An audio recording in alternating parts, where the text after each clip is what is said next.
దేనికైనా సరే మన మూల కారణంకి వెళ్ళాలి. బీపీ రావడానికి కారణం ఇన్సులిన్ రెసిస్టెన్స్ అన్నాం కదా. ఇన్సులిన్ రెసిస్టెన్స్కి రావడానికి కారణం ఏంటి? అత్యధిక గ్లూకోజ్ తీసుకుంటాం. మనం గ్లూకోజ్ మెటబాలిజాన్ని అబ్యూజ్ చేసి విపరీతంగా సెల్ పరిధి దాటి విపరీతంగా తినడం కారణంగా ఇన్సులిన్ రెసిస్టెన్స్ వచ్చింది. ఇన్సులిన్ మామూలుగా ఫైన్, కానీ రెసిస్టెన్స్ వచ్చిందంటే గ్లూకోజ్ మెటబాలిజాన్ని అబ్యూజ్ చేసాం, ఓవర్గా వాడాం. చిన్నప్పుడు మనకి రాజుగారు 7 చేపలు కథ చెప్పారు. దాంట్లో నీతి ఏంటంటే చేప ఎందుకు అనలేదంటే ఒక కారణం చెప్తారు. ఆ కారణాన్ని అడిగితే ఇంకొక కారణం ఇలా ఒక మూల కారణం దగ్గరికి వెళ్తుంది. ఆ మూల కారణం సరిగ్గా ఉంటే అన్నీ సరిగ్గా ఉండే చేపలు కూడా సరిగ్గా ఉండే కదా.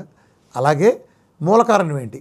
బీపీ రావడానికి మూల కారణం ఇన్సులిన్ రెసిస్టెన్స్ మూల కారణం ఏంటి? ఇన్సులిన్ విపరీతంగా ఉంటాం.